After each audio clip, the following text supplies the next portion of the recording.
Olá, sejam novamente muito bem-vindos ao Novo Fogo, o podcast da Pulmonal, a Associação Portuguesa da Luta contra o Cancro do Pulmão. Hoje vamos olhar para os alicerces da inovação do cancro do pulmão, a ciência fundamental, o papel vital dos ensaios clínicos e as promissoras perspectivas que o futuro nos reserva. Ao longo desta temporada temos explorado diversas áreas de inovação no tratamento e diagnóstico do cancro do pulmão.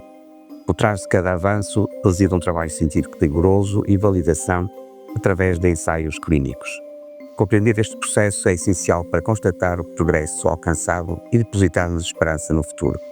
Para nos guiar nesta exploração do motor da inovação, tenho a honra de receber o professor António Araújo, diretor do Serviço de Oncologia Médica da Unidade Local de Saúde de Santo António, e desde 2023, janeiro, o diretor do mestrado integrado em Medicina do Instituto de Ciências Biomédicas Abel Salazar, Universidade de Porto. Em 2009 fundou a Pulmonal, que presidiu até 2017, sendo atualmente presidente da mesa da Assembleia Geral.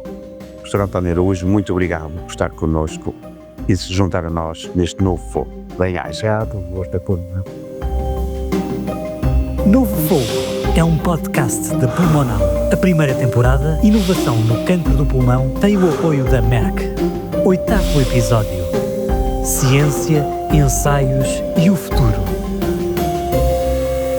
Professor António Araújo, explique-nos porque é que é fundamental, no fundo, esta inovação naquilo que são os avanços que o tratamento vai tendo virados para o cancro do pulmão. Porque é que esta inovação tem um peso tão grande? Bom, o cancro do pulmão, como provavelmente já foi dito ao longo destes podcasts, é uma doença muito importante no panorama social da sociedade. E é muito importante porque é o principal tumor a nível do homem, logo a seguir ao cancro da próstata, e tem um peso cada vez maior a nível da mulher, ocupando neste momento em Portugal o 4º lugar a seguir ao cancro da mama, ao cancro da tireoide e ao cancro coloretal. Mas é o cancro que mais mata, é o cancro que causa maior mortalidade. E por isso é fundamental que nós consigamos dar aos nossos doentes mais tempo de vida.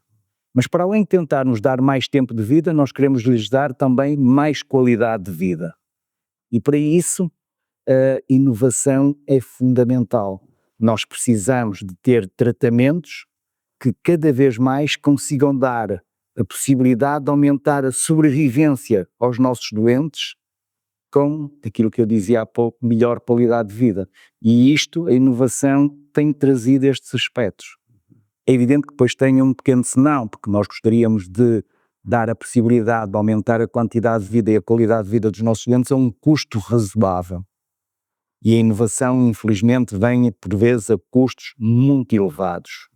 E, portanto, nós temos que, em termos pessoais e em termos médicos, dar a melhor qualidade de tratamento ao nosso doente, o tratamento mais avançado, aquele que lhe permitirá ter maiores probabilidades de sobrevivência, mas também gostaríamos que tivesse um custo razoável para a sociedade. Falámos em inovação, falámos em desenvolvimento, falámos logicamente em ensaios clínicos. Qual é o papel e nós muitas vezes até ouvimos doentes dizer que estão disponíveis para participarem nesses ensaios clínicos? Qual é o papel que tem, o papel crucial dos ensaios clínicos e como é que nós, através desses ensaios, conseguimos, e que é importante, a segurança do próprio doente? Os ensaios clínicos são fundamentais para aumentar o conhecimento em medicina, em termos gerais, e no caso em que estamos a falar, no cancro de pulmão. E os ensaios clínicos permitem isto. Primeiro, permitem testar medicamentos. Os ensaios clínicos, repare, começam muito antes do testar em humanos. Normalmente começa-se por ir a uma livraria de moléculas, a tentar perceber quais são as moléculas que poderão ter uma ação num determinado campo, neste caso o cancro de pulmão, e depois começar por testá-las em linhas celulares, ver que tipo de ação elas exercem nessas linhas celulares, para depois começar a testar em ratinhos, em modelos animais mais próximos do humano, e depois, então, se as moléculas ultrapassarem todas essas fases e mostrarem mais-valia, então pegar numa ou duas moléculas e testar em humanos. No caso do cancro, essa testar em humanos, começa ensaios ditos de fase 1, em que pegamos nessas moléculas e testamos em doentes que estão multitratados, em doentes em que já não há mais nenhuma opção terapêutica.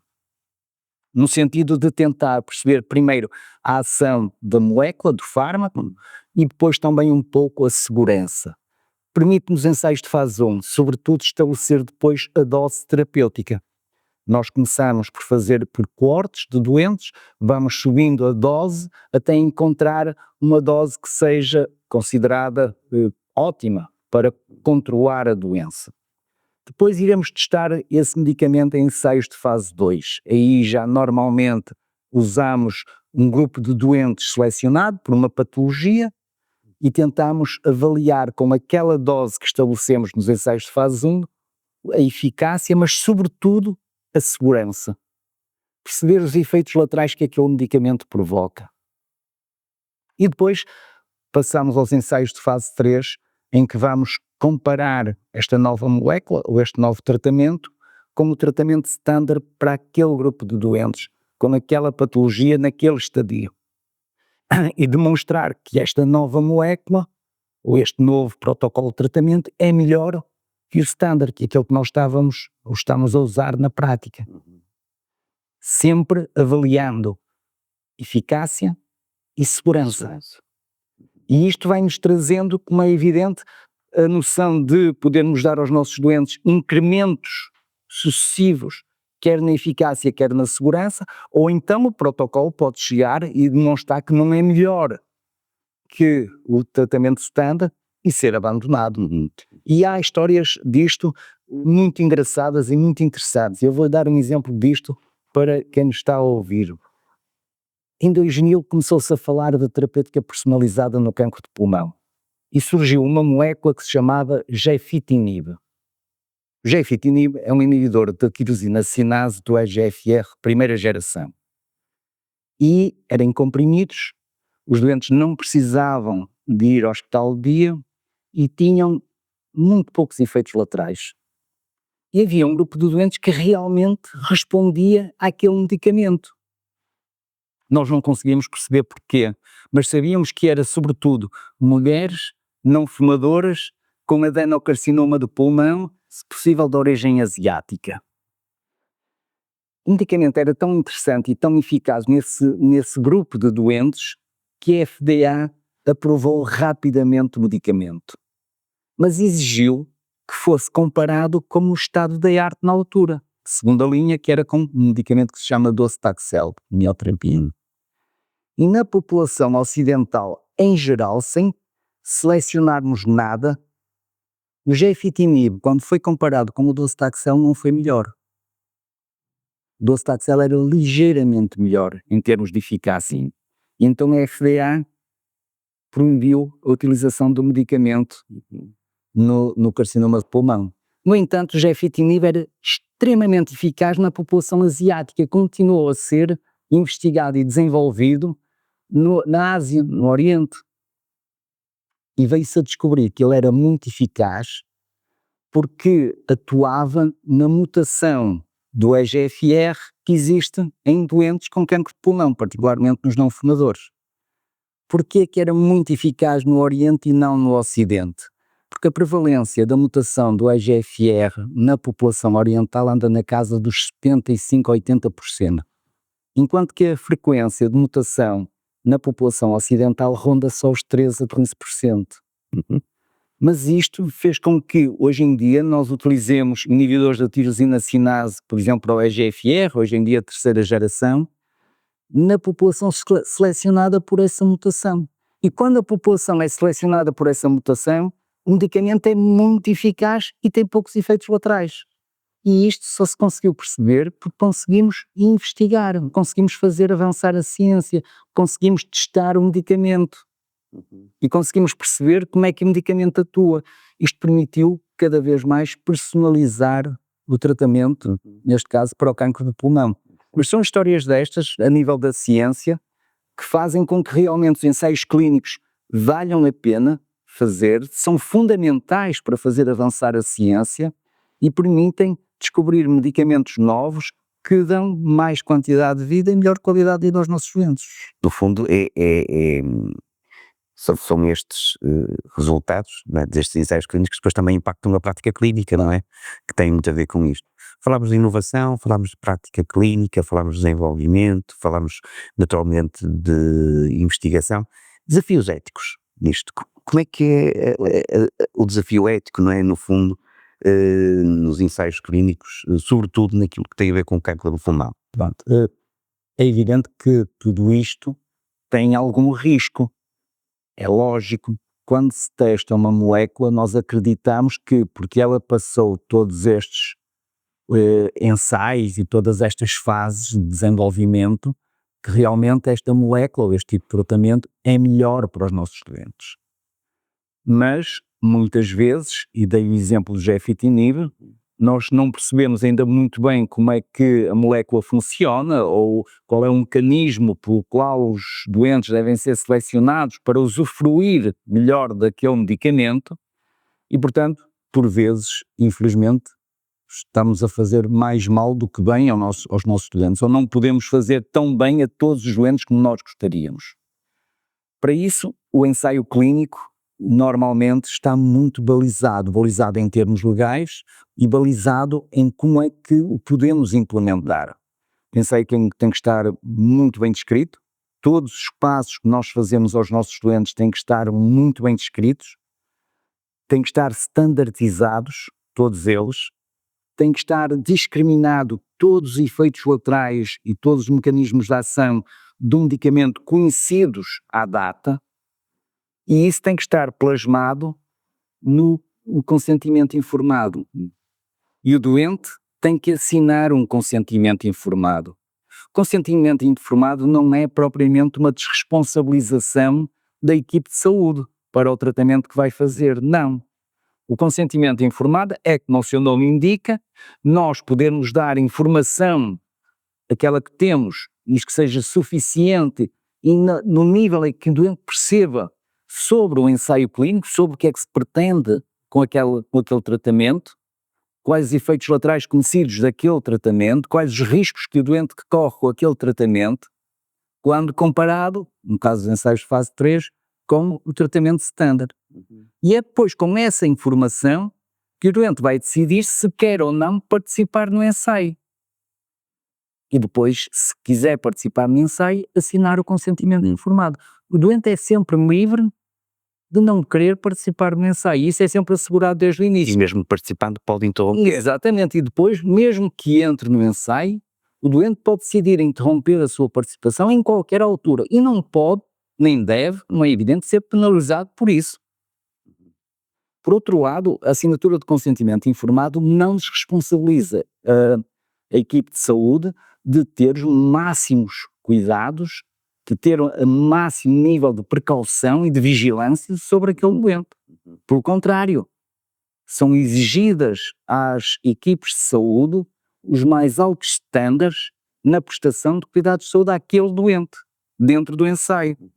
Porque o doente tem que ter consultas a tempo de acordo com o programa que esteja pré-estabelecido, tem que ter os exames complementares de diagnóstico e de vigilância nos tempos definidos pelos ensaios clínicos e depois tudo aquilo que é registado e tudo aquilo que é feito é auditado não só pelo promotor do ensaio, que quer os dados mais fidedignos e os melhores dados possíveis, como por entidades externas, como o Infarmed ou o FDA, que vêm periodicamente fazer visitas de vigilância aos centros de investigação, no sentido de garantir que esses mais altos estándares de prática de saúde são cumpridos e que aquilo que nós vertemos para os registros do ensaio clínico correspondem à realidade e que não falhamos em nada.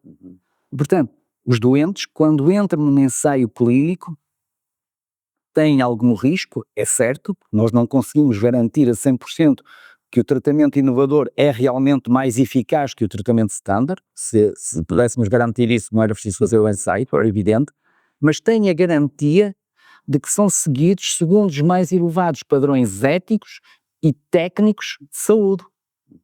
E que essa garantia advém não só da qualidade dos investigadores, mas depois de todas as visitas e auditorias a que esses investigadores e esses centros de investigação são sujeitos, quer pelo promotor, quer pelas entidades ligadas ao medicamento. São responsáveis por essa investigação. E falando nesta área da responsabilização, como é que vê esta colaboração entre os médicos, os investigadores, a indústria farmacêutica, a associação de doentes, neste desenvolvimento e nesta inovação de melhoria dos tratamentos no cancro do pulmão? Pois, hoje em dia sabe que investigar sai muito caro. É muito difícil a um investigador que está num hospital desenvolver ensaios clínicos. É muito fácil desenvolver estudos de investigação básica ou laboratorial. Todos nós temos ensaios de nível laboratorial, em que pretendemos ver uma determinada evolução de um doente ou de um grupo de doentes, e vamos retrospectivamente avaliar isso, ou avaliar a existência de biomarcadores ligados a uma determinada doença. Mas fazer investigação clínica, fazer ensaios clínicos, sai realmente muito caro. Para termos uma noção do que estamos a falar, em ensaio de fase 2, que envolva 100 doentes em 3 ou 4 centros a nível de um país, que nem sequer seja internacional, mas que envolva 3 ou 4 centros, e em que o laboratório forneça a molécula que nós vamos testar, não sai por menos de 1,5 milhão de euros. Aqueles grandes ensaios de fase 3 internacionais, o promotor gasta-se seguramente para cima de 10 milhões de euros num ensaio só. E, portanto, é muito difícil a um investigador conseguir desenvolver protocolos de investigação clínica que tenham um impacto a nível mundial. Para isso tem que ser a indústria farmacêutica, que é essa que tem o dinheiro e é essa que tem a molécula ou as moléculas a testar. E por isso, hoje em dia, a investigação clínica é muito orientada pela indústria farmacêutica. Mas a indústria farmacêutica precisa da colaboração de quem trabalha com os doentes, de quem vê os doentes, precisa da colaboração dos médicos. E por isso, a indústria farmacêutica tenta requisitar, tenta ter como colaboradores centros médicos que garantam qualidade na investigação científica. Mas depois, também não se faz investigação científica só com os médicos, precisamos dos doentes. E precisamos de doentes informados, e precisamos de doentes que queiram participar ativamente no seu tratamento e que queiram ter uma voz ativa no seu tratamento. E para isso precisamos das associações de doentes. As associações de doentes são um veículo muito importante de informação, são um espaço agregador de doentes com determinada patologia, que permite garantir informação fidedigna e que permite ter interesses e objetivos comuns para aqueles doentes, para aquela patologia. E por isso as associações de doentes são aqui um pivô essencial, não só na literacia, no aumento da literacia dos doentes, na agregação dos doentes em torno de objetivos que sejam importantes para a sua vida e o seu bem-estar social, mas também para informar os doentes e ser um drive desses doentes para a investigação clínica e para o desenvolvimento do conhecimento científico naquela área. Neste seguimento de inovação, do desenvolvimento, que áreas é que da ciência e da investigação atualmente lhe parece mais importantes, mais promissoras para o futuro? Falámos da imunoterapia, das terapias genéticas avançadas, falámos da inteligência artificial. Como é que vê isto, professor António Aroas? É evidente que isto tem sofrido saltos.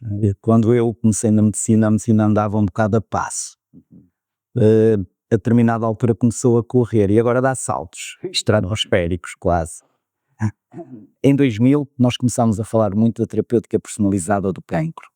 Começámos a perceber que havia biomarcadores, que havia alterações genéticas que condicionavam a expressão de proteínas transmembranares das células tumorais, que tinham uma importância fundamental no desenvolvimento do tumor.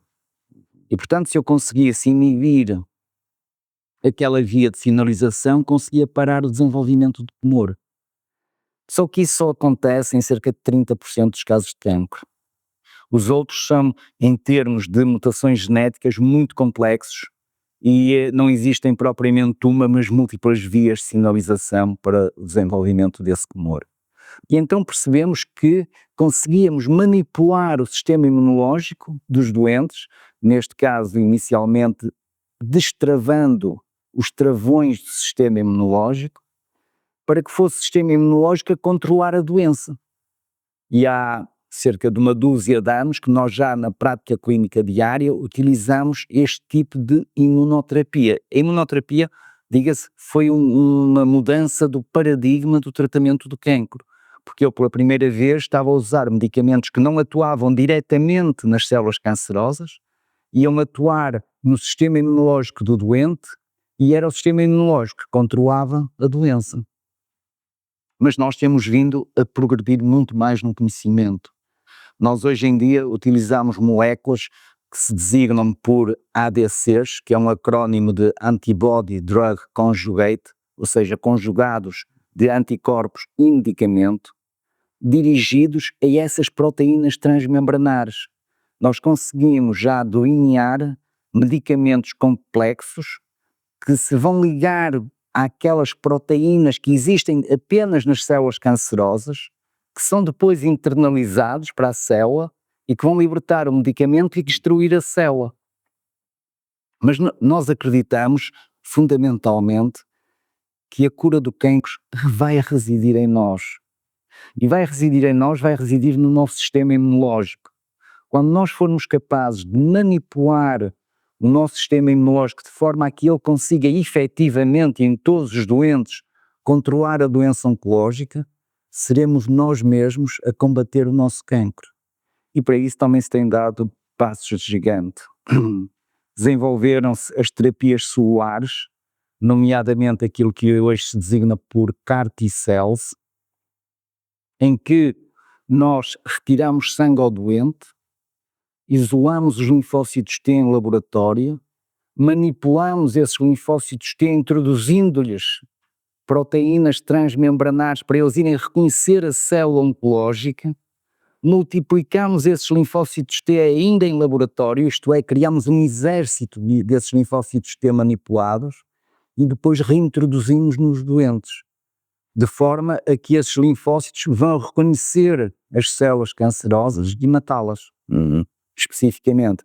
E, portanto, nós estamos cada vez mais a perceber o nosso sistema imunológico, como funciona, estamos cada vez mais a conseguir manipular o nosso sistema imunológico para que ele consiga controlar o cancro, efetivamente. E isso é evidente que são avanços de gigante a nível do tratamento do cancro, nomeadamente do cancro de pulmão também. Estamos a chegar ao fim, mas até porque acabou de dizer, me parece que faz sentido esta questão de olhar para o futuro, no fundo, e gostaria de perceber qual é a sua visão, como é que a ciência e os ensaios clínicos irão cada vez mais moldar o tratamento e a perspectiva de vida dos próprios doentes com cancro de pulmão. Como é que esta conjugação da investigação, ensaios clínicos, no fundo, a própria ciência corre, ainda bem que assim é. Como é que o Dr. António Araújo vê isto no futuro? Muito complicado adivinhar o futuro, não é? Nenhum de nós tem bolas de cristal. Mas eu não abordei há pouco na questão, a questão da inteligência artificial. A inteligência artificial aqui vai mudar muito a nossa maneira de abordar o doente e vai mudar porque nos vai permitir agregar ainda mais informação. Nós vamos ter cada vez mais conhecimento sobre a genómica, a proteómica, a metabolómica dos tumores e isso dá-nos muita informação com que nós, médicos, na prática clínica diária, ali nos 20 minutos que temos com o doente, será muito difícil percebermos, avaliarmos e daí tirarmos resultados. E a inteligência artificial vai nos permitir isso, vai nos permitir congregar toda essa informação individual e coletiva e retirar dividendos para o tratamento do doente. Depois temos também uma outra área que vai sofrer com certeza um avanço muito grande, que é a nanotecnologia. A nanotecnologia vai permitir introduzir nanorobôs no organismo, provavelmente, e eles irem reparar o ADN das células afetadas. E isso poderá vir a ser realmente um outro passo de gigante. Depois a questão da manipulação do nosso sistema imunológico. Quanto mais nós conseguirmos manipular o nosso sistema imunológico de forma a ele tratar o cancro, com certeza que iremos conseguir curar mais doentes. Naqueles que nós não conseguirmos curar, vamos tornar a doença cada vez uma doença crónica, ou mais crónica, e que irá ser necessário tratar como tratamos uma diabetes, uma hipercolesterolemia, em que vamos ter que dar um medicamento durante toda a vida do doente. Agora, é certo que nós iremos ter que falecer de alguma coisa. Nós não somos eternos, o nosso organismo não está preparado para ser eterno. E, portanto, mais tarde ou mais cedo, nós iremos falecer de alguma coisa. Muito provavelmente será também de um tumor. Um tumor que supere todos estes tratamentos, um tumor que se torne resistente a todos estes tratamentos e que nos venha a matar. Mas até lá, é muito provável que ultrapassemos 120 anos saudáveis, com boa capacidade e boa vitalidade, coexistindo com doenças crónicas, como a diabetes, a hipertensão ou o colesterol e também como o cancro. E fazendo uma vida plena, que é isso que se pretende no dia-a-dia. Muito obrigado, professor António Araújo. Fica de facto a mensagem de esperança no final deste episódio. Muito obrigado. Obrigado por os seus contributos.